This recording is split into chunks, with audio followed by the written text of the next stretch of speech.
ang mga kwento ng pag-ibig, kwento ng buhay at kwento ng pag-asa dito sa Barangay Love Stories. Love Stories.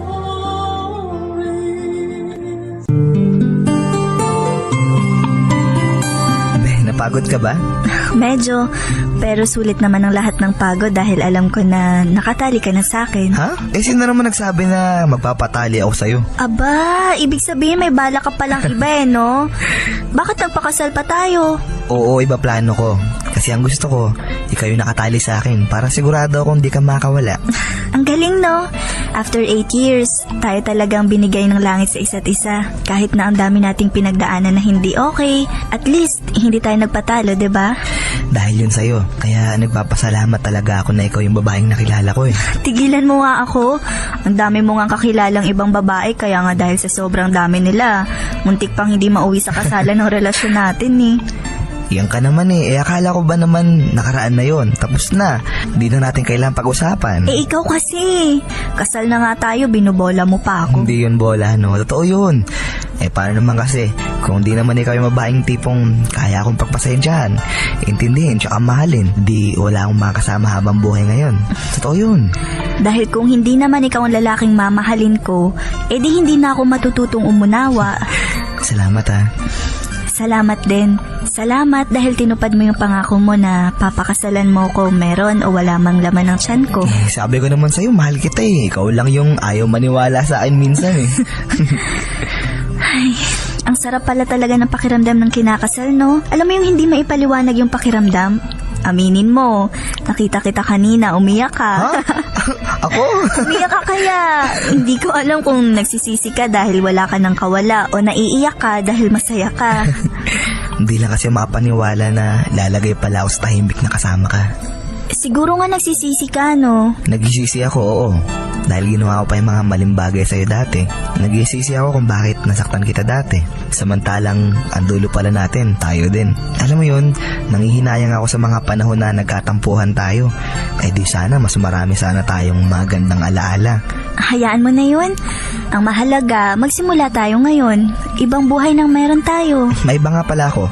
Medyo marami-rami yung nakuha natin kanina sa money dance ah. Sana kung pwede, wag na muna natin galawin yun. Pondo na lang muna natin sa magiging anak natin. Yun nga rin yung sasabihin ko sa'yo. Itabi natin yon hanggat may pera naman tayong sarili na pwede nating gastusin. At dahil tapos na yung kasalan, at tayong dalawa na lang na dito sa kwarto, ito na yung panahon para, alam mo na. Para matulog tayo dahil pagod tayo pareho. Pero syempre, bago matulog, kailangan mo na magpantok. Di manood tayo ng TV. Di kayo magbasa ng libro. Gusto kong magpapawis eh. Ano, suntukan? Wrestling pala ang gusto mo Pero alam mo, kahit sino sa atin yung mabilangan ng 1, 2, 3, pareho pa rin tayong panalo. Ano pang hinihintay mo? Gusto mo ba may referee pa tayo? Kasi ako, ayoko nahihiya ako. I love you, be. Mas love kita. Wrestling na tayo, ano?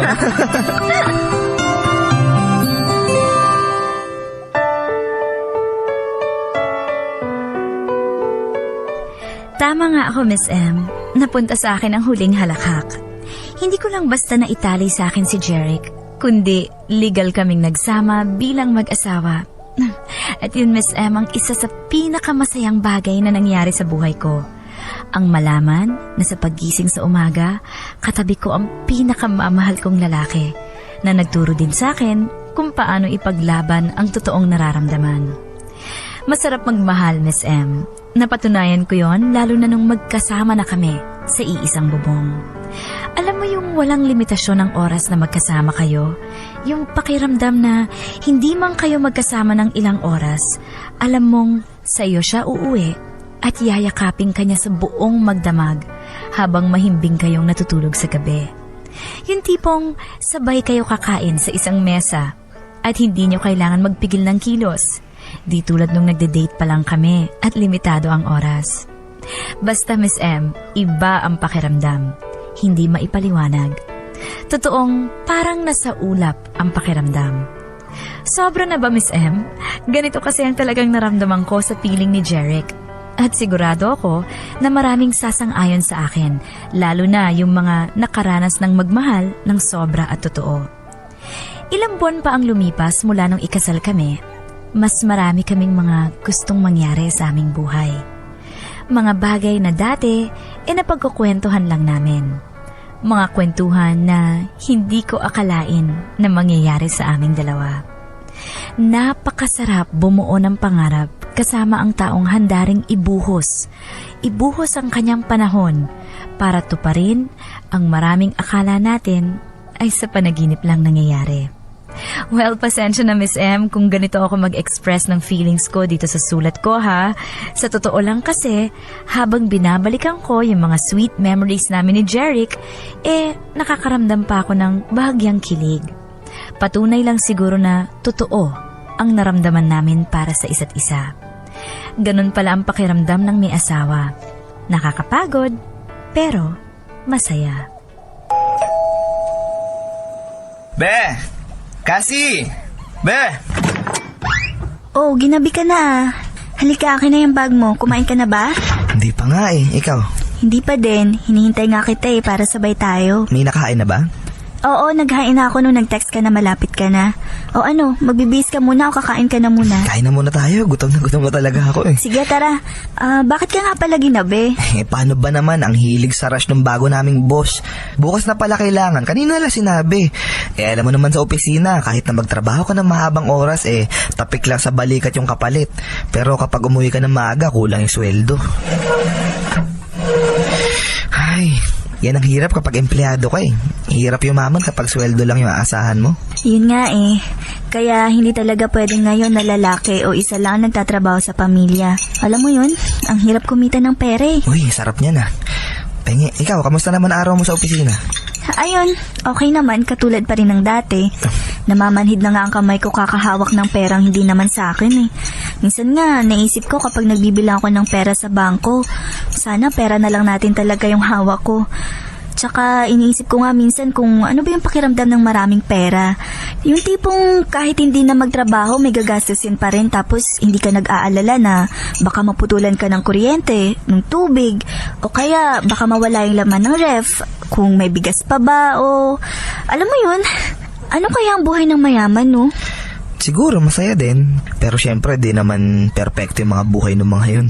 Lalo na kapag nagkaanak tayo. Dapat lalo tayo magdoble kayo Kaya nga ngayon, di lang doble kayod yung ginagawa ko. Kung pwedeng triplein o apatin, gagawin ko syempre kapag nagka-baby na tayo, habang lumalaki yung bata, lumalaki din yung gastos, di ba? Sinabi mo pa. Diaper pa nga lang magkano sa isang araw makakailang palit ba ang bata? Sa gatas naman, buti kung magpapa-breastfeed ako. Kung hindi, syempre kawawa naman ng baby kapag tinipid natin sa gatas, di ba? Baka ang isang karton na maliit na magandang klaseng gatas, lagpas 200 pesos na. Pero madali na yun. Ang mahalaga, magka-baby tayo. Ang dami nga nating nabibili minsan na di naman natin kailangan Yun nga lang talaga, kailangan natin mag-adjust ng konti para sa bata. Alam mo be, kanina nag-half day ako. Oh, bakit? May masakit ba sa'yo? Wala naman. Ano ba yung pagkain mo? Maubos na ako ng kakakain ko dito. Hindi yung pa nababawasan yan. May sakit ka ba? Parang wala kasi akong gana Oh, bakit ka nga maaga mo Parang iba nga kasi yung pakiramdam ko. Wala naman akong lagnat. Parang antok na antok lang talaga. Di ka naman nagpupuyat, di ba? Yun nga Kasi, tingnan mo to. Ano yan? Tingnan mo. Oh, ano to nakasulat sa papel na to? Sino yung sulat nito? Ako. Anong ibig sabihin nitong 2 linyang sinulat mo? Ako, tsaka ikaw. Ano? Ako, tsaka ikaw yan. Magiging nanay at tatay na tayo. Yan kasi yung lumabas sa pregnancy test ko kanina. Pag daw kasi 2 linya, positive. Buntis ka? Buntis ka, be? Totoo? Hindi nga. O kumain ka mabuti. Ito, buti gulay yung nanda mo. Kain na, kain ka ng kain.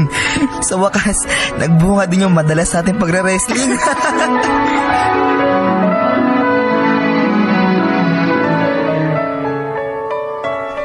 Lahat ng first time, Miss M, unti-unti nang dumarating sa buhay ko at sa buhay namin ni Jeric. Dati, ang saya ko na kaming dalawa lang ang magkasama. At nadoble pa ang saya na naramdaman o baka na triple pa nung malaman ko na buntis ako. Ang sarap kasing isipin na paglabas ng anak namin, pwede na kaming tawaging pamilya. Kumpleto na Miss M ang buhay ko kapag nagkataon dahil sa kauna-unahang pagkakataon, mararanasan ko na ang maging isang ina. Siyempre, hindi rin maiaalis ang takot at kaba. Una, sa pagbubuntis ko. Pangalawa, kung magiging mabuti ba kaming mga magulang para sa anak namin ni Jeric. Kitang-kita ko rin, Miss M, ang saya sa mukha ni Jeric noong mga panahon na yon, nung nalaman niya ang magandang balita. At dahil doon, mas lalo akong naging espesyal sa kanya. Miss M, para akong prinsesa sa bahay namin noon, na halos ayaw pakilusin at pagtrabahuin dahil ayaw niya akong napapagod. At para na rin daw sa magiging anak namin. Lahat ng halos ng gusto ko, ibinibigay sa akin ni Jeric. Bagay na sobrang ipinagpapasalamat ko noon sa langit. Napakagandang regalo ng binigay niya sa akin. Asawang mapag-aruga at anak na nagmula sa akin na bunga naman ng aming pagmamahalan. Maraming buwan pa ang nakalipas at unti-unti ko nang naramdaman ang hirap, Miss M, dahil sa aking pagbubuntis. Naapektuhan na rin ang mood ko at ang pag-iisip. Pero siguro, normal lang naman ang ganong sitwasyon. At isa pa, first time ko namang mabuntis at magdala ng isang sanggol sa aking sinapupunan. And wala akong idea kung ano ba ang dapat gawin ng isang babae na malapit ng maging ganap na ina.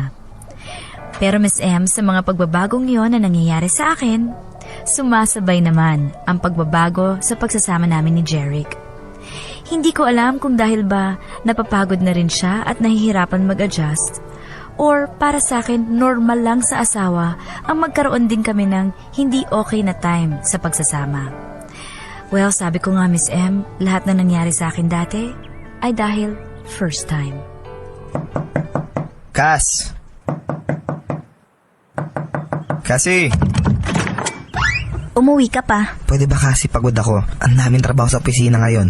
Tsaka papasokin mo muna ako sa loob ng bahay bago mo ako imbestigahan. Sino ba naman ang matutuwa? 5:00 ng hapon ang uwi mo, 'di ba? Anong oras na? 10:00 na ng gabi. Kung umalis ka kahit 6:00 ng gabi sa opisina ninyo, kahit mabagal ang traffic, darating ka pa rin dito ng 7:00. Naman, Jeric, alam mo naman na wala akong kasama dito, 'di ba? Tsaka tingnan mo naman ang kondisyon ko. Buntis ako, Jeric, buntis. Alam ko, di mo na kailangan sabihin pa sa akin na buntis ka at ipamukha sa akin na mag-isa ka dito sa bahay. Galing ako sa trabaho, kaya nga ako madalas gabihin dahil nag-overtime ako para makadagdag man lang kahit ng konti sa sweldo ko. Para kanino ba tong ginagawa ko? Para sa akin ba to? Hindi kasi. Para sa atin to. Lalo na sa may anak natin. Pagod ako. Hindi naman ako naglalaro sa opisina eh. Halos di na nga ako kumain para lang makatipid eh. Imbis na tanungin mo ako, naghapunan na ako, yan yung sasalubong mo sa akin. Nag-aalala lang naman ako dahil kahit isang text, wala akong natanggap mula sa'yo. Paano pa ako mag-text sa'yo habang nasa opisina ako? Nasa locker yung cellphone ko eh. Tsaka alam mo naman bawal yung cellphone sa working area namin. Puro kami call kaya nalobat ako. Pwede ka naman tumawag sa landline na opisina. Paano ka tatawag doon? Kung hindi busy, wala ka daw sa table mo dahil nasa conference room kayo ng mga katrabaho mo at ng boss mo dahil nagmi-meeting. Alam mo naman pala kung anong ginagawa ko dun. Hinihintay pa kitang maghapunan para may kasabay ako. Gutom na nga ako eh. Pati tong bata nadadamay. Bakit di ako kumain?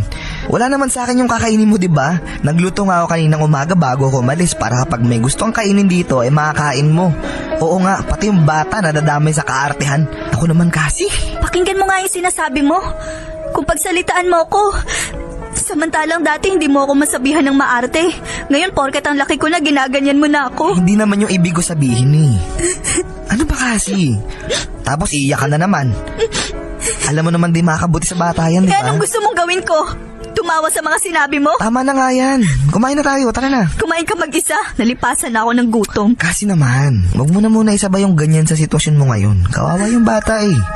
Tara, kumain na tayo dito. Ayoko nga eh. Aray! Bakit? Aray ko, Kasi ang sakit ng tiyan ko. Kaya nga ako tumatawag kanina sa'yo para sabihin na medyo masakit ang tiyan ko eh. Aray! Tara, tayo ka.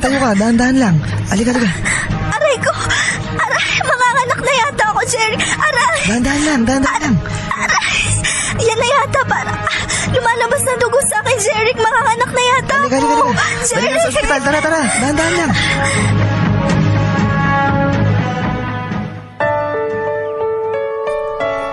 Gusto kong lawakan, Miss M, ang utak ko habang nagkakaroon kami ng komprontasyon. Pero hindi ko mapigil ang bibig at sarili ko sa pagsasalita sa kanya. Halos nagsumbatan na tuloy kami. At alam kong mahirap din naman ang sitwasyon ni Jeric dahil bukod sa trabaho sa opisina pagdating sa bahay, ako naman ang aasikasuhin niya. Pero siguro naman Miss M, normal lang sa asawang lalaki na asikasuhin ang kanyang buntis na misis. Sumama talaga ang loob ko ng mga oras na yon habang nagtatalo kami.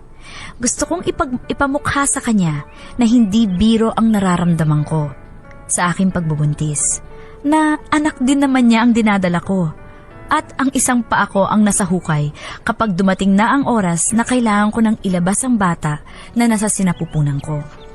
Hindi ko nga maintindihan, Miss M, kung manganganak nga ba talaga ako ng mga panahong yon o nadala lang ako sa stress dahil nga sa simpleng pagtatalo namin ni Jeric.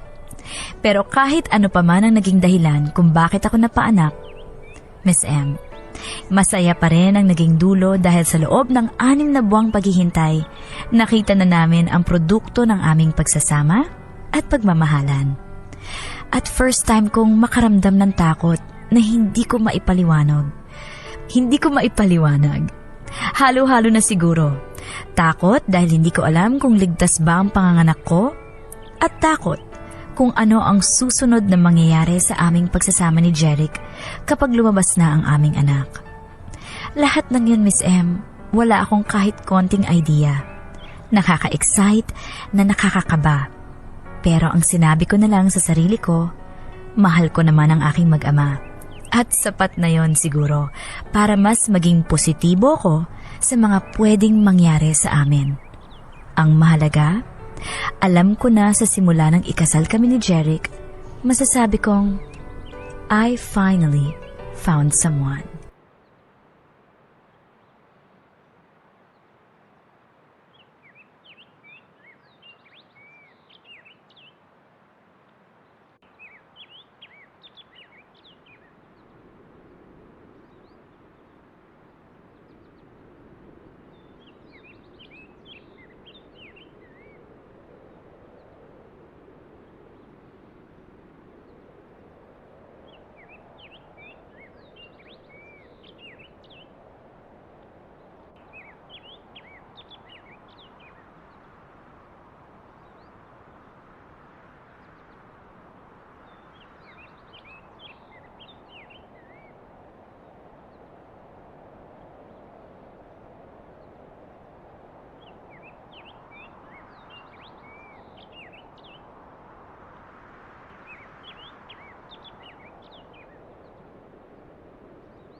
MOR 101.9, my only radio for life.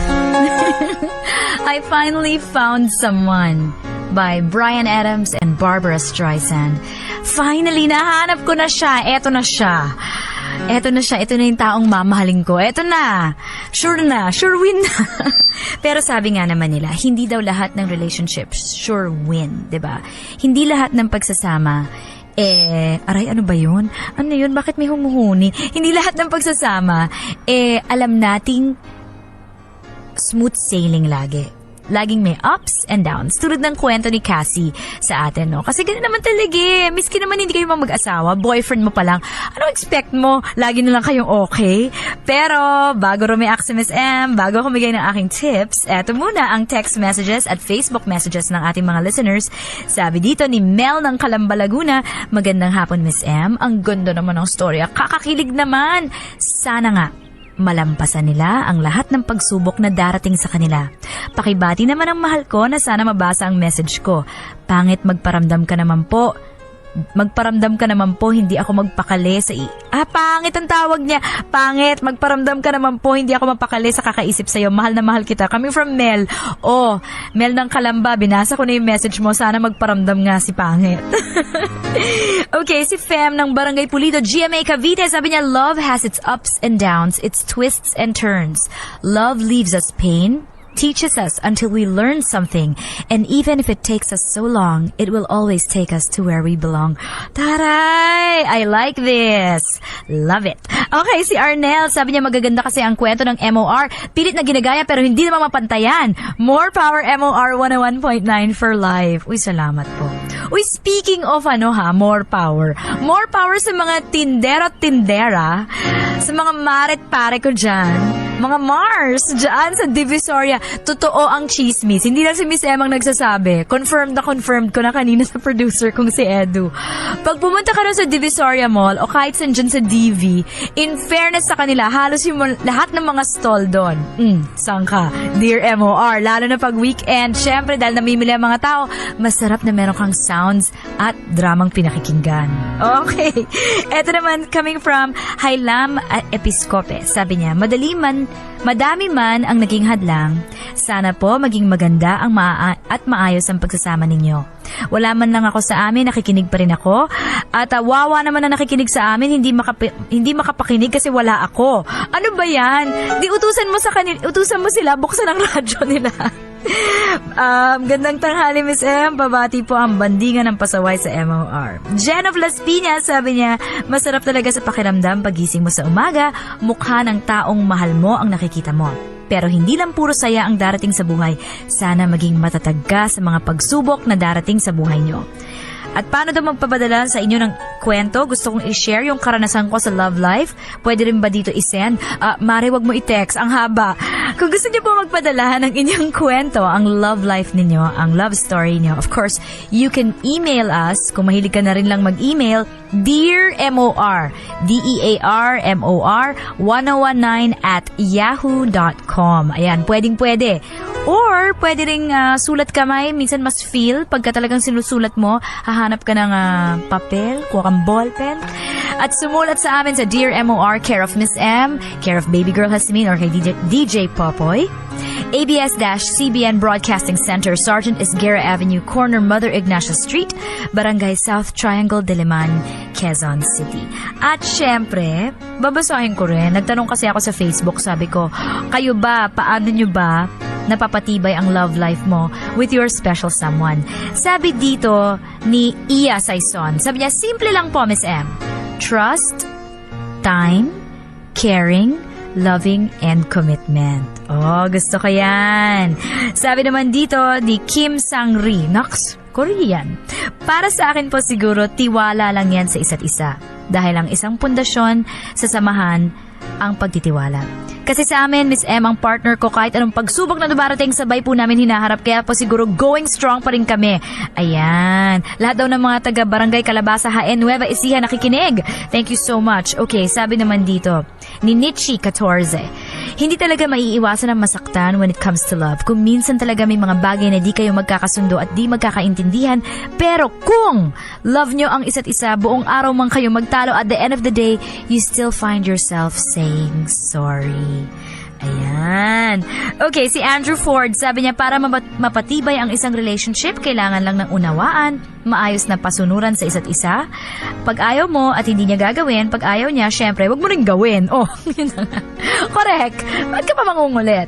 At eto naman ang tips ni Miss M kung paano patibayin ang isang relationship kahit may ups and downs kayo. Kasi ang relationship parang roller coaster yan. Minsan pataas, minsan pababa. Hindi naman laging smooth sailing, di ba? Eto lang yan.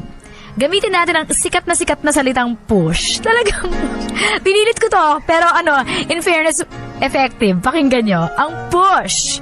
Bakit push? P-U-S-H. Yan po ang spelling ng push. And P... Nakasambaduy pero ang bongga to.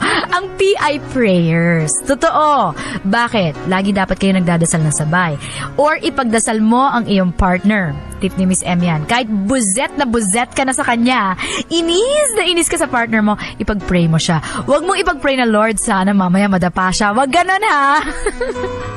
Ang prayer mo dapat lagi, Lord, patibayin mo relationship namin. Dapat, sana Lord, kahit nag-aaway kami, bigyan mo kami ng patience, ng honesty, ng humility. Kailangan marunong kami magpakumbaba. Ayan. P, prayers. Importante yan. Eto na. You, understanding. Kailangan may understanding sa relationship. Siyempre, dapat iniintindi mo yung partner mo. Kunyari, hindi siya nakapag-text. Hindi siya nakapag-text sa'yo. Ba't hindi siya nakapag-text? Kasi nasa work. Maging understanding ka naman. Huwag ka naman yung OA na parang, ba't hindi ka nag-text? Alam mo naman katabi niya, boss niya. Intindihin mo naman, o kaya, ba't hindi mo ako tinawagan kagabi? Anong oras ka nagpapatawag? 1:00 na madaling araw? Intindihin mo naman, tulog na yung tao. Kailangan may understanding. Always look at the other situation. Diba? Tingnan mo yung sitwasyon ng partner mo. Bakit hindi niya nagawa ang isang bagay? Bago ka rumiak, bago ka magalit at girahin mo siya, mare, intindihin mo muna. Kasi kailangan may understanding. S. S is for sweetness. Kailangan may sweetness ang isang relationship.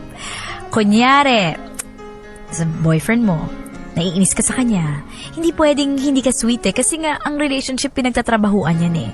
Kahit 3 years na kayong magkasama at memorize mo na ang bawat nunal sa mukha niya, ang bawat pimple na lumalabas sa kanyang mukha.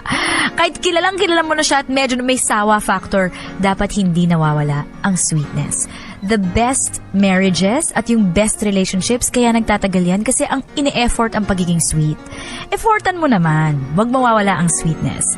And last, P-U-S-H. Ang H ay honesty. In fairness sa honesty, be honest. Maging tapat sa iyong partner. Yan. Mga nagigilty. Maging tapat sa partner mo. Huwag kang magulo dyan. Lagi mo sabihin sa kanya yung nararamdaman mo, pero say it in a nice way. And of course, ang pagiging tapat, kasama din dyan yung stick to one. Diba? Tandaan, yung tip ni Miss M for today, ang push. Prayers, understanding, sweetness, and honesty. Kahit pinilit ko, effect naman, diba?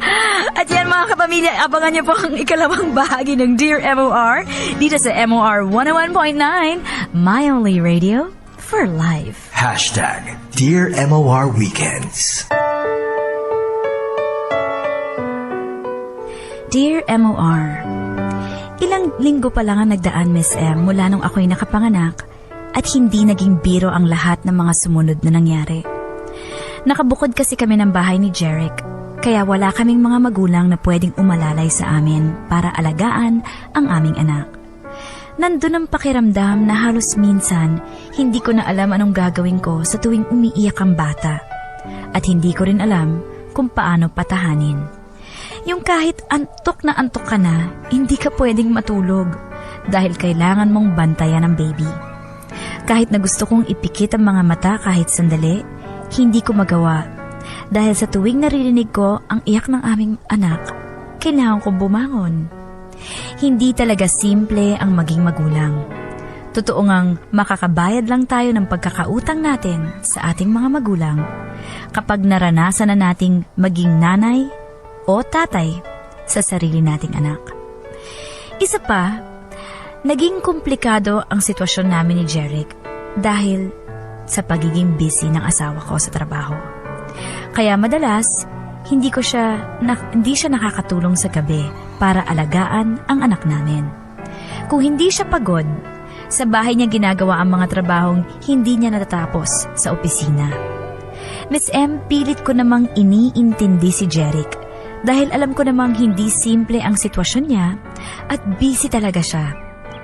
Pero dumarating lang ako sa puntong naghahanap ng lambing galing kay Jeric. At syempre tao lang naman din ako na napapagod din kahit papaano sa pag-aalaga ng aming anak.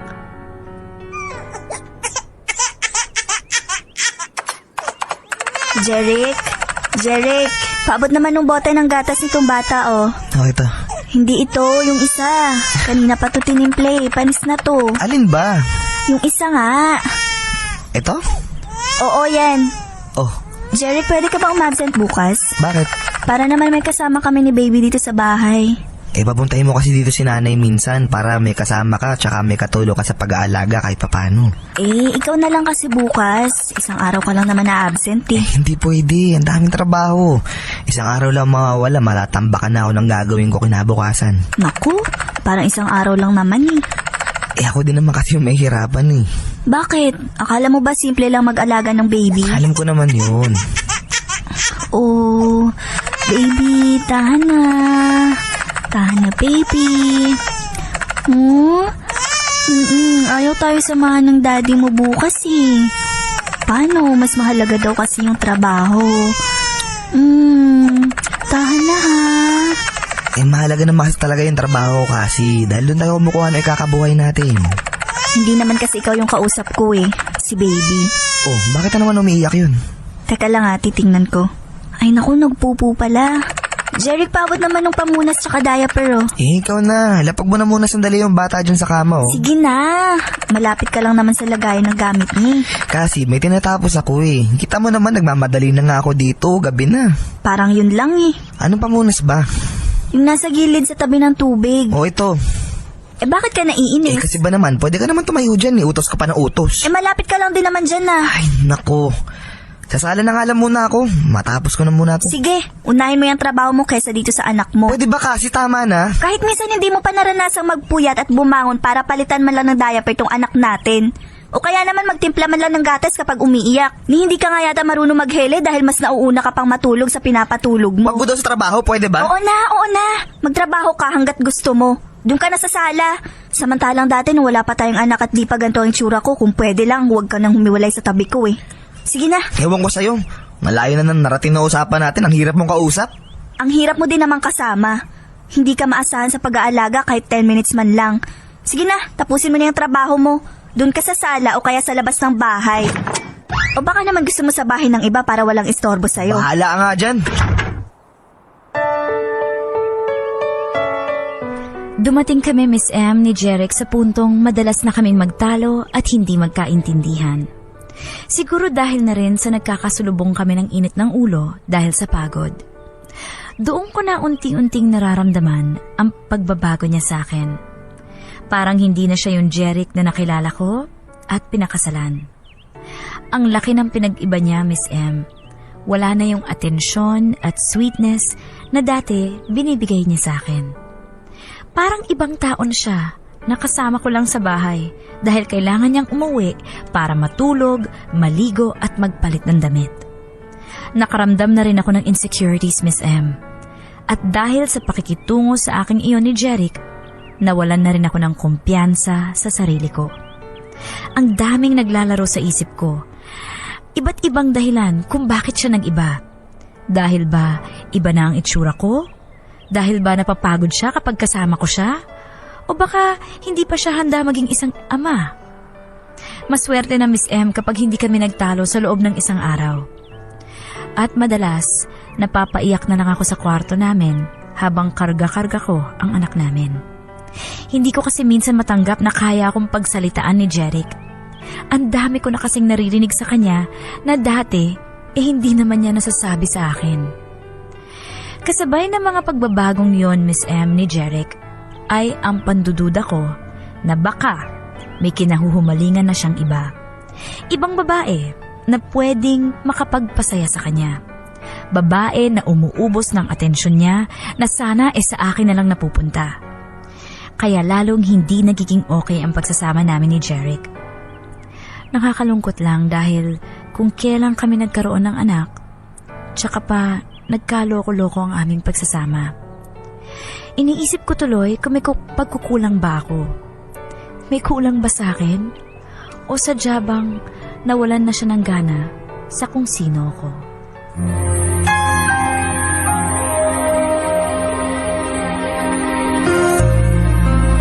Jeric, mag-usap nga tayo. Yung boses mo, natulog yung bata. Kaya ko yan patulugin ulit kahit magising.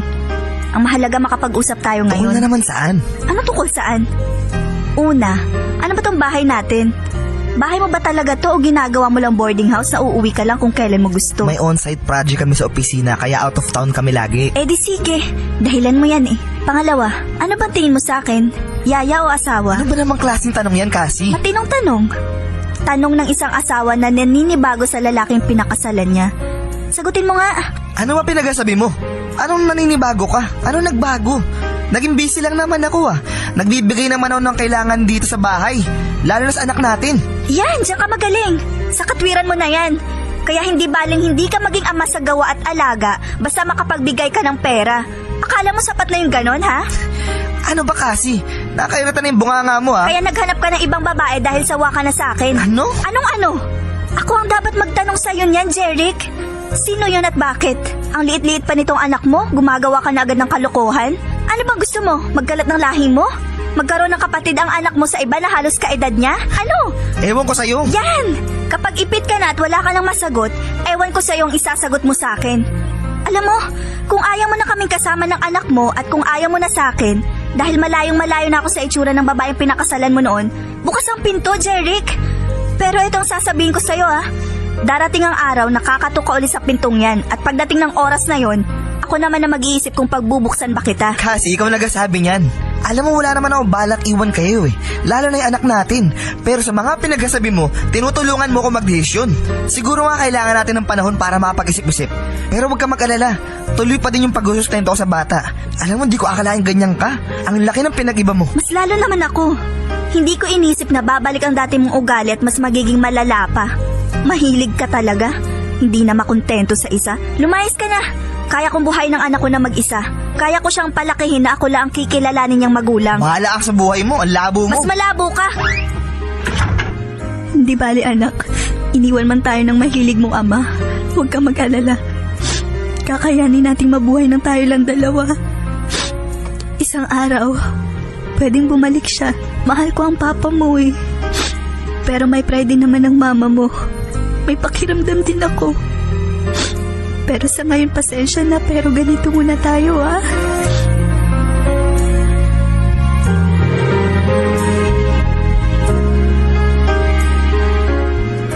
Nangamba ako, Miss M, sa kung anong buhay ang mangyayari sa amin ng aming anak kung wala si Jeric sa piling namin. Sa isang iglap, Miss M, nawala lahat ng plinano naming mag-asawa. Naisip ko na baka nagkamali ako ng desisyon nang sabihin ko sa kanya na kaya ko mabuhay nang wala siya. Halos araw at gabi umiiyak ako sa sama ng loob dahil sa nangyari sa amin. Ang hirap ng mag-isa, lalo na kung may pinapalaki kang bata. Binalikan ko, Miss M, yung mga alaala naming dalawa. Yung mga araw na magkasama kami na parang hindi na matatapos basta magkasama lang kami. Ang hirap, Miss M. Ang hirap-hirap. Dagdag pa ang katotohanang mahirap lumaki ang bata na walang kinikilalang ama. Nagsisisi man ako sa mga nasabi ko. Tapos na Isa pa, sobra na rin naman kasi akong nasasaktan sa pakikitungo sa akin ni Jeric.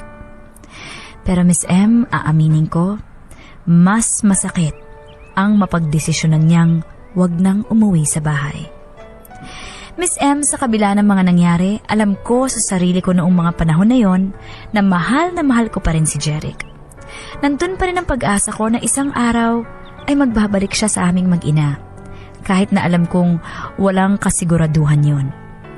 Pero habang hindi pa nangyayari ang araw na yon, kinailangan kong magpakatatag para sa amin ang aming anak. Kailangan kong maging determinado sa buhay. Hindi pwedeng habang panahon ko na lang ibuburo ang sarili ko sa kalungkutan dahil lang sa hindi naming pagiging okay ni Jeric. Buti sana kung ako lang ang mahihirapan. Pero hindi. May isang inosenteng bata na madadamay dahil sa kagagawan ng kanyang mga magulang. At iyon, Miss M, ang hindi ko hinayaang mangyari. Bumangon ako. Itinuloy ko ang buhay ko at nagsikap. May ilang panahon din akong nawalan ng balita kay Jeric.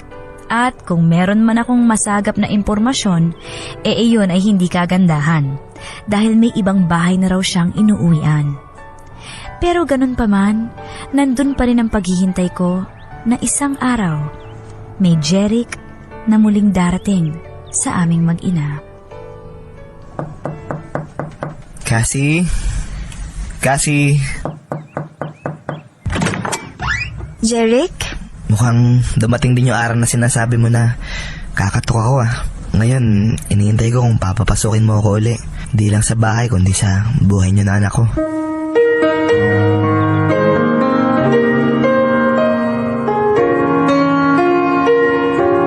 Alam mo, Jeric, simula nung maghiwalay tayo, ang dami kong naisip. Ang dami kong naalala.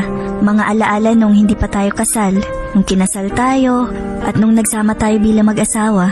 Naalala ko kung ilang beses mo ako sinabihan ng I love you, kung gaano mo ako kadalas yakapin at halikan. Naalala ko rin yung sinabi mo na gusto mo ako yung nakatali sa'yo para hindi ako makawala. Pero alam mo, yung ginawa mo, ikaw rin naman mismo ang kumalag ng tali sa ating dalawa eh.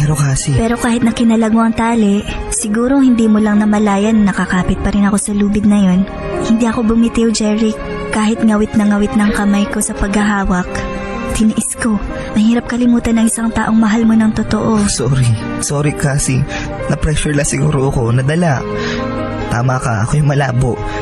Kasi nung tumagal, nabulag ako kaya hindi ko nakita yung pagkakaiba ng mali sa tama. Kahit anong gawin ko, Jeric, hindi ko matanggal sa isip ko eh. Lalo na sa puso ko. Hindi lang dahil sa anak natin, kundi dahil yun ang gusto ko. Siguro nabigla lang din ako sa mga sinabi ko noon na pinalayas kita. Pero walang mangyayari kung papairalin ko lagi ang pride. Isa pang pagkakataon kasi, hindi ko nasasayangin yun. Huwag ka nang mangako. Sapat na mga sinabi mo nung kinasal tayo. Sana lang kaya mong gawin. Nasa hirap at ginhawa, tayong dalawang magkasama. Gagawin ko yun, gagawin ko. Handa ka na bang pumasok ulit sa bahay natin? Di lang sa bahay natin, pati sa buhay niyo ng anak natin. Pasok ka. Salamat. Yung bata, natutulog. Kasi sorry talaga. Tama na. Ang mahalaga nandito na ulit tayo. Alam ko namang darating ang araw na to eh. Na isang araw, magiging masaya tayo ulit. Na isang araw, maiisip mo na mahalaga kami ng anak mo. Na isang araw, ngingiti ako at kayo ni baby ang dahilan nun. I love you, babe. Mahal din kita. At di ko na yun kailangang sabihin pa. Sapat na siguro na hinintay ko ang muli pagbalik. Halakhak. Kundi ang totohanang sa kabila ng lahat, ako pa rin ang kanyang pinili na makasama. Dumating ang isang araw na pinakahihintay ko na muli siyang magbalik sa akin. Masakit man at nasaktan man ako ng sobra dahil sa mga nangyari sa aming buhay mag-asawa ni Jeric, mas pinili ko ng kalimutan ng sakit. Kaysa naman mawala ang pamilyang minsan naming pinangarap buuin at natupad. Sa lahat ng hindi okay na nangyari, marami pa rin akong natutunan. Na hindi sa lahat ng panahon ng relationship at pagsasama, magiging masaya. Talagang may dumarating na mga bagay na mahirap labanan, mahirap iwasan. Pero kapag nagpakatatag, maraming malalagpasan. Hindi simple ang buhay may asawa, lalo na at kung first time mong papasok sa ganoong kaseryosong setup. Totoo pala, Miss M, na ang pag-aasawa ay di parang mainit na kanin na kapag isinubo ay iluluwa. Totoong totoo. Ang buhay may asawa ay parang kape sa umaga. Kahit gaano kainit, hahanap-hanapin mo pa rin. Pipilitin mong inumin. Kahit sobrang init, never mong iluluwa. Hihintayin mo lang lumamig ng bahagya. Dahil iyon ang makapagbibigay sa iyo ng satisfaction at ng fulfillment. Miss M, sa bawat luha ay may katapat na saya. Sa bawat pagmamahal, may katumbas na sakit at ligaya. At sa bawat relasyon, may sakripisyo. Dahil kapag natuto kang magtiis, doon mo lang masasabing nagmahal ka pala ng totoo. Sa ngayon, Miss M, masaya kaming magkasama ni Jeric. Kapiling ang aming anak.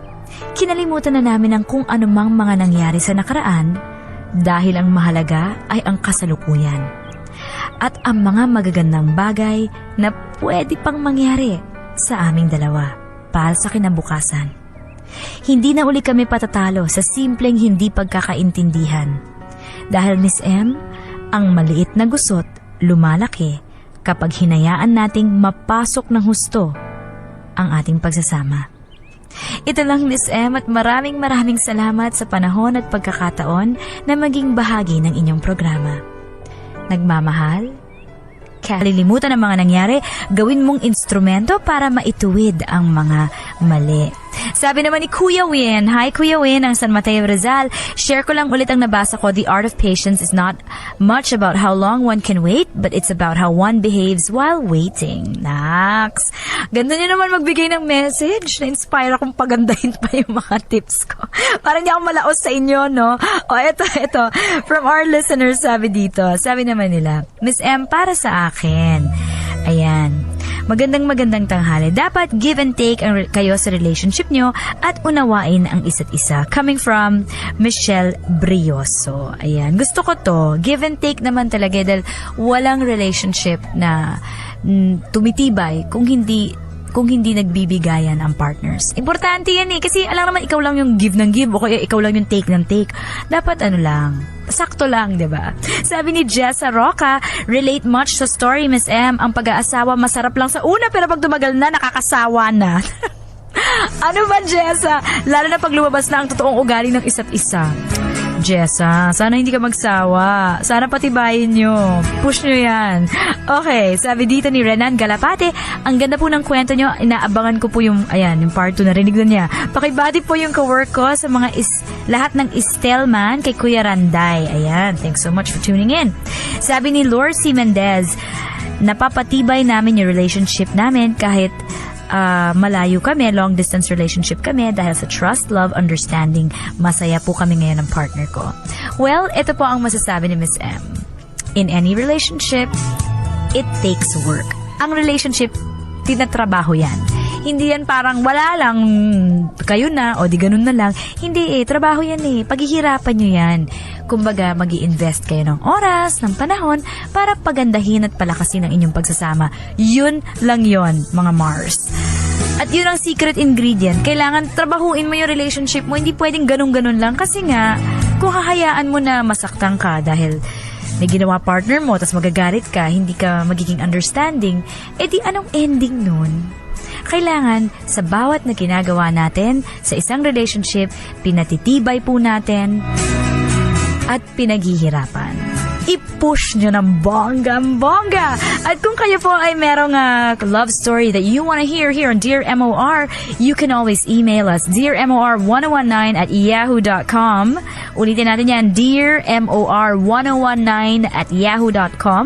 You can also write us. Sulatan niyo po kami sa ABS-CBN Broadcasting Center, Sergeant Esguerra Avenue, corner Mother Ignacia Street, Barangay South Triangle, Diliman, Quezon City. Ayan. Yan po ang addresses na kung saan isulat nyo lang po ang inyong love story, ang kwento ng inyong buhay kung gusto nyong marinig dito sa Dear MOR. Kung gusto nyong marinig dito sa Dear MOR. Kung gusto nyong marinig dito sa Dear MOR. Oh babe, wala ka na ba nakalimutan na dalhin? Wala naman na babe. Okay na lahat. Mabuti naman. Ayan, ako sa babe ka. Namimiss kita. Nako, ikaw talaga. Mamimiss din kita. Babe, salamat Para sa naman? kasi babe, ikaw pa tong sumagot sa pamasahe para lang makauwi ako sa Davao. Wala yun, no?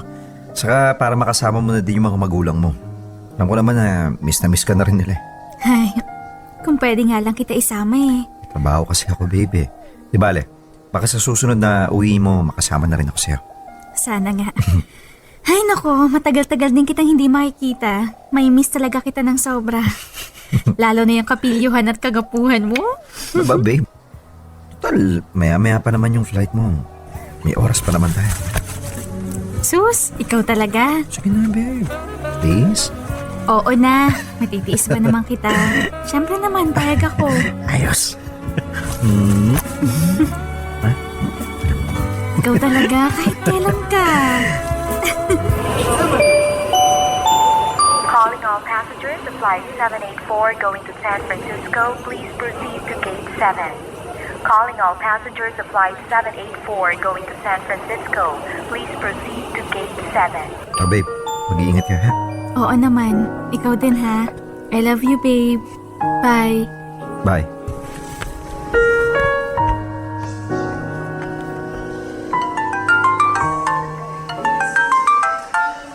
Hello? Hello, pre. Nasaan ka? Nasa airport. Bakit? Kuha mo dyan. Hinatid ko kasi si Maris eh. Uuwi kasi siya sa kanila sa Davao eh. Ganun ba? May gagawin ka ba? Wala naman. Ba, ayos. Tama. Baka sa amin, shot tayo. O sige pre, papunta na ako. Bilisan mo, ha? May susunduin pa tayo. Ha? Sino naman? Basta pumunta ka na dito, malalaman mo rin mamaya. Oo na, papunta na. Sige, bye. Takis na lang. Sige. Pre, sino ba kasi susunduin natin dito? Mga kainuman natin na chicks. Yan lang, bata pa yan. Ha? Anong bata? 16 years old pa lang siya. Okay naman. Seryoso ka ba? Oo! Ang mga kulit na ito eh. Ito na pala tayo sa kanila. Ella? Ella? Ella? Oh, ba't ngayon lang kayo? Kanina ko pa kayo hinihintay eh. O, tara na.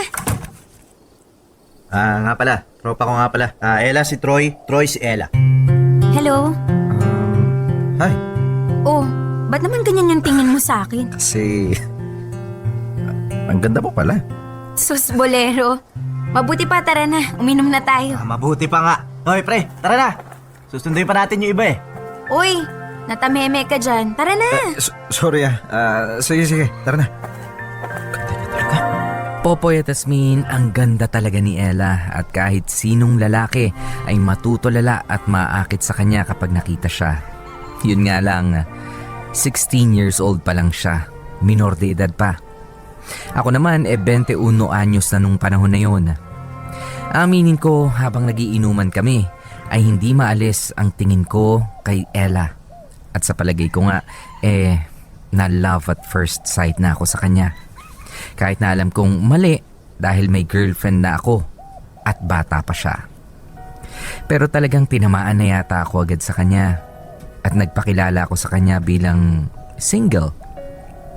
Matapos ang gabing yun, naglakas loob akong yayain siyang magkita ulit kami sa birthday ko. Oo, niyaya ko siya at nagkita nga ulit kami at nag-inuman. Nalasing at nag-check-in kami sa motel. Mabuti na lamang dahil hindi nahalata na minor de edad lang siya kaya nakapasok kami. At doon na nga may nangyari sa aming dalawa ni Ella at naulit pa yon ng sumunod na araw. At dahil sa kaka-endo ko pa lamang sa trabaho ay nagpasya akong sorpresahin si Maris at dumalaw sa kanila sa Davao. Pero bago muna yon nakipagkita muna ako kay Ella at pumayag naman siya na magkita ulit kaming dalawa. Yun nga lang ay mas lalo tuloy akong naguluhan sa nararamdaman ko para kay Maris. Dahil habang papunta ako ng airport ay si Ella na ang nasa isipan ko. Sandali na lang. Makakasama na kita kayo.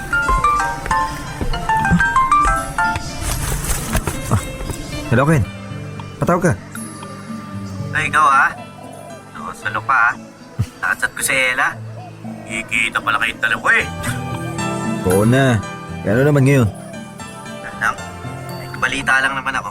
Ikaw naman kasi, pre. Hindi ka na nagkikwento sa akin. Saan na tayo mag-uusap pare? Nasa airport ako. Ha? Ano naman ginagawa mo dyan? Bakit uuwi na ba si Maris?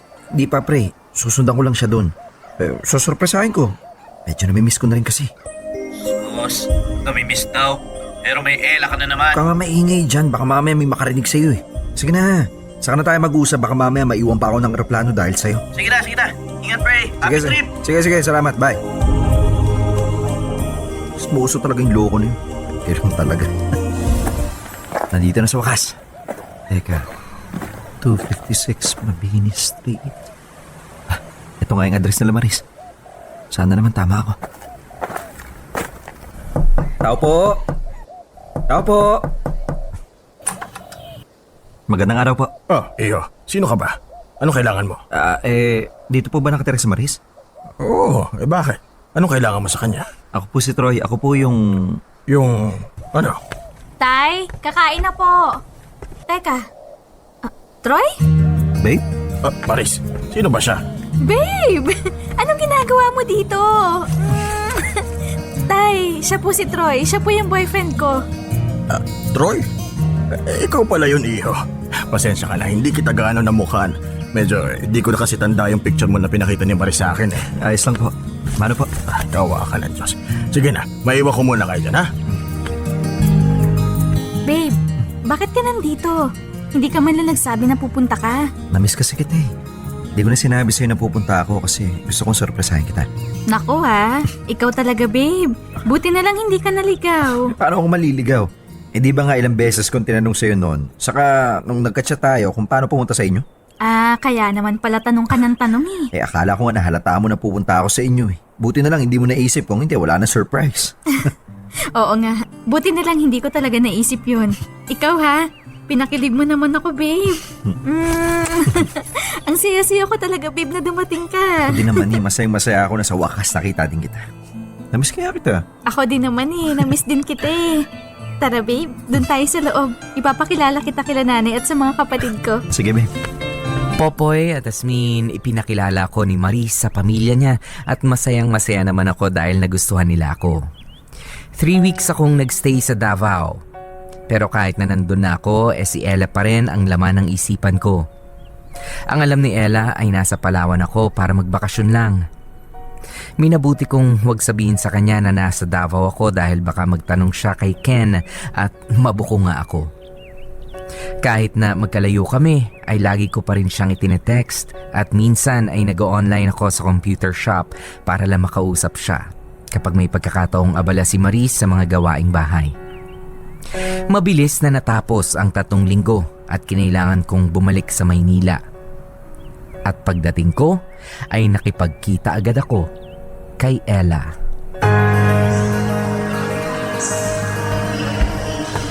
Sa wakas, kabalik na rin ng Manila. Excited na ako makita ulit si Ella. Namiss kita, Ella. Ako din naman eh. Namiss kita. Teka, may tumatawag yata sa'yo. Stop po naman. Oh, bakit pinatay mo yung phone? Baka mamaya importante yun. Huwag mo na isipin yun. Sige lang yun, nag-aayang uminom. Sige, ikaw bahala. Ella? Oh, bakit?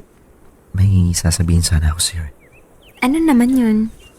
Huwag ka sana mabibigla, pero pakiramdam ko kasi na... Na ano? Tinatama na ako sa'yo eh. In short, gusto kita. Talaga? Oo naman. Di kasi mawala sa isip ko simula nung nakilala kita eh. Palagi kitang hinahanap-hanap. Ang boses mo, ang mukha mo, ang katawan mo, basta lahat-lahat. Ikaw lagi yung laman nitong isip at puso ko. Nako, totoo ba yan?